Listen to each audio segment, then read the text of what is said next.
O primeiro turno das eleições de 2018 deixa uma mensagem muito clara. Há dois grandes perdedores nesse pleito. Do segundo, a gente só vai poder tratar a partir do dia 28 de outubro, depois da realização do segundo turno. Mas o primeiro grande derrotado dessas eleições atende pelo nome de Geraldo Alckmin. Ele e o seu partido, PSDB. Geraldo Alckmin foi o grande derrotado dessas eleições.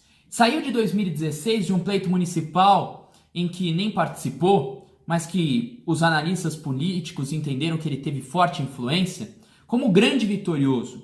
E isso o credenciou dentro até do PSDB como a figura a disputar as eleições presidenciais de 2018, com chance de vitória, acreditavam os tucanos. Mas as coisas não funcionam bem assim. E no PSDB houve esse grande equívoco na escolha de Geraldo Alckmin como candidato à presidência da República. Esse equívoco vem desde lá de trás.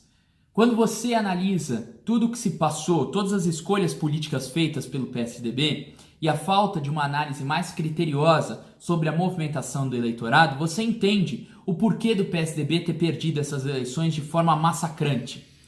O PSDB não entendeu, mesmo com a eleição da Dilma em 2010, mesmo com a eleição de Fernando Haddad aqui em São Paulo em 2012 e com a de João Dória, do próprio partido, em 2016, que o eleitorado implora, pede por alguém de fora do ramo político.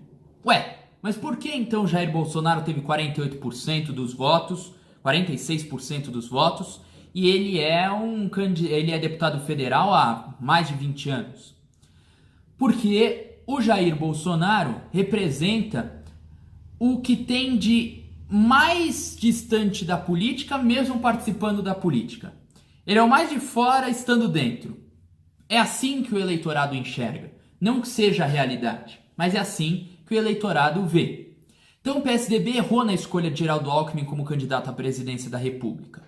E errou quando achou que, novamente, o discurso que venceria as eleições em 2018, até pela queda vertiginosa do PT, já demarcada nas eleições municipais de 2016, seria a figura da pessoa para unir o país. E foi esse o discurso usado pelo Geraldo Alckmin e por algumas outras candidaturas durante quase toda a corrida. A esperança não foi embora, ela só tá esperando a hora. O Brasil tem pressa de mudar. Não dá pra olhar pra trás, não dá pra errar de novo. Só Geraldo vai devolver o Brasil pro nosso povo. O Brasil é Geraldo, pra uma nova nação. O Brasil é Geraldo, é cabeça e coração. O Brasil é Geraldo. Eles não conseguiram flagrar no eleitorado a necessidade da construção de um candidato que fosse anti-PT. Porque é isso que o eleitorado do Bolsonaro, ou grande parte do eleitorado do Jair Bolsonaro, prega. Se o PSDB tivesse feito a opção pelo João Dória, muito provavelmente ele teria um desempenho melhor que o do Geraldo Alckmin. Não que ele vencesse as eleições ou passasse para o segundo turno, mas ele teria uma intenção de voto maior. Errou o marqueteiro do PSDB e errou o PSDB como um todo na sua escolha. Se João Dória fosse o candidato do PSDB à presidência da República, ele talvez atendesse a todos os requisitos que o eleitorado pede. Olá pessoal, acabei de ler uma notícia aqui nas redes sociais dizendo que eu apoiaria Fernando Haddad no segundo turno. Não há a menor hipótese, chega de PT, a vergonha de Lula, Dilma colocaram o Brasil de joelhos, o país envergonhado de um governo corrupto, de uma quadrilha de ladrões, e agora dizer que nós poderíamos apoiar Fernando Haddad, nenhuma hipótese, chega de PT, chega de roubalheira, é Brasil, é verde e amarelo, não é vermelho, não é PT, fora PT. Geraldo Alckmin, que conseguiu dois feitos inéditos com o PSDB. Em 2006, ele foi o candidato que conseguiu perder votos do primeiro para o segundo turno. Ele teve cerca de 40 milhões de votos no primeiro turno e no segundo turno teve 37 milhões na disputa de 2006. Isso é realmente uma marca impressionante. A outra veio agora em 2018. O Alckmin conseguiu ter o pior desempenho do PSDB na história das eleições presidenciais. Desde a sua fundação e da sua primeira participação em pleitos nacionais, em 1989, nunca o PSDB teve uma votação tão ínfima. Geraldo Alckmin teve mais ou menos 5 milhões de votos, 5% do eleitorado. Em 1989, Mário Covas teve 8 milhões de votos, mais ou menos 11,5% dos votos. Aí a gente vê que há um erro do PSDB, mais uma vez, de avaliação. O PSDB não se enquadrou, não percebeu o movimento do eleitorado para se encaixar nessas eleições, nem como figura do antipetismo, nem como o centro, aquele que poderia unir várias bases. É claro que as pesquisas tiveram influência e que talvez parte do seu eleitorado tenha migrado para o Jair Bolsonaro de última hora, mas parte, e mesmo assim não dá para a gente flagrar isso, porque não há garantia nenhuma de que aqueles que iam votar no Geraldo Alckmin fossem votar nesse segundo turno no Geraldo Alckmin, ou no primeiro turno no Geraldo Alckmin, durante toda a caminhada eleitoral até o pleito em si, realizado ontem no domingo. Então Geraldo Alckmin conseguiu esses dois feitos inéditos. O PSDB, que em 2014 teve 5 governadores eleitos, sendo 2 no primeiro turno, um deles Geraldo Alckmin, o outro Beto Richa, no Paraná. Beto Richa e Geraldo Alckmin, que estão envolvidos também em questões de corrupção. O PSDB também conseguiu perder nas eleições legislativas. Em 2014, teve 54 eleitos. Terminou agora, essa legislatura vai terminar com os 49 deputados na Câmara. E vai entrar para a próxima legislatura, que começa em fevereiro, com 29. O PSDB passou para o 9º lugar entre os partidos. Caiu de 3º para 9º. Virou um partido mediano, medíocre. E tudo por causa de erros cometidos em análise do eleitorado, dos anseios da população.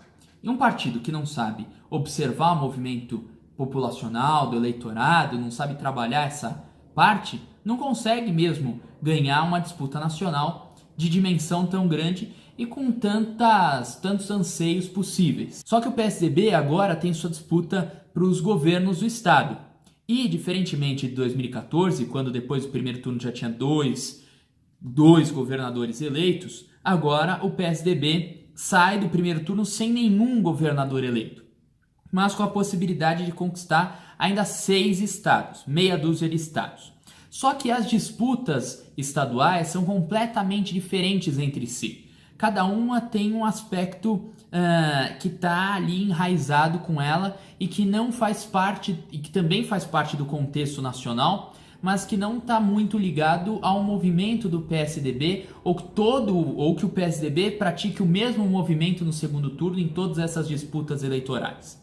Por exemplo, no Rio Grande do Sul, o Eduardo Leite, ex-prefeito de Pelotas, vai enfrentar o Zé Ivo Sartori do MDB, atual governador. Ali, o Eduardo Leite, até por ser uma cara nova, ali o PSDB acertou, como acertou também na escolha do Marquesan como prefeito de Porto Alegre, acerta também com o Eduardo Leite, que provavelmente vai sair vencedor nessa disputa com o Zé Ivo Sartori.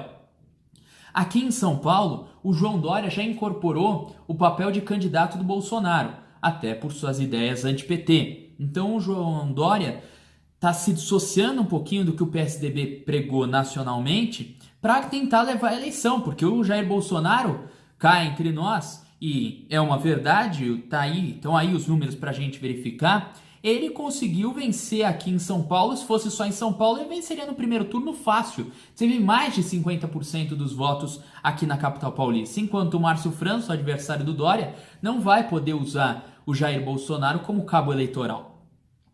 Já em Minas Gerais, também um movimento que surpreendeu a todos com a pesquisa Boca de Urna, onde o Romeu Zema, do Novo, assumiu a ponta e vai para o segundo turno como favorito para enfrentar o Antônio Anastasia, escolhido a dedo pelo Geraldo Alckmin, achando que ele ia vencer facilmente o pleito em Minas Gerais. Agora já não se tem tanta certeza. E o Zema, já no primeiro turno, fazia uma indicação de que apoiava o Jair Bolsonaro. Então o PSDB aí também entra em desvantagem. O Antônio Anastasia vai ficar em cima do muro. Nem apoia o Jair Bolsonaro, nem o Fernando Haddad. Deve ficar em cima do muro o Antônio Anastasia. Já no Mato Grosso do Sul, a Zambuja, Reinaldo Azambuja, que teve problemas durante a corrida eleitoral, até por questões judiciais, ele tem uma disputa ainda indefinida. Ele que precisou também no segundo turno em 2014 para se eleger governador do estado e vai passar de novo no segundo turno, dessa vez para enfrentar o juiz Odilon do PDT. Aí uma disputa mais polarizada em que o Azambuja pode sim ter o apoio com o Jair Bolsonaro. Em Roraima e em Rondônia, que são casos mais específicos, em que o PSDB sai perdendo a partir do momento que o adversário é do partido do Jair Bolsonaro. Anchieta Júnior e Expedito Júnior enfrentam Antônio Denarium, lá em Roraima, Anchieta Júnior versus Antônio Denarium, do PSL, e também do PSL em Rondônia, o adversário do Expedito Júnior é o coronel Marcos Rocha. Então o PSDB aí sai em desvantagem. Em alguns lados ele vai ter que se colocar como a favor do Jair Bolsonaro, e de outros ele não tem como se colocar como o candidato do Jair Bolsonaro. Até pode dar apoio. O Anchieta Júnior ou Expedito Júnior, eles podem sim se colocar como candidatos que apoiam o Jair Bolsonaro, mas eles não vão ter o apoio recíproco do Jair Bolsonaro, porque ele tem candidato tanto em Roraima como em Rondônia. E o PSDB, por fim, ele precisa se decidir. Afinal, o PSDB é social-democrata, como diz o nome? Vai voltar a ser um partido que defende a social-democracia? Vai ser um partido liberal, economicamente falando? Ou vai continuar com essa indefinição ideológica? Bem, a dúvida deve permanecer, pelo menos por enquanto. Mas uma certeza a gente tem. O picolé de chuchu derreteu. E se ele já não tinha gosto, agora também não tem forma. Continuem ligados aqui no nosso canal e a gente vai fazer várias coisas legais ainda sobre política e as eleições 2018.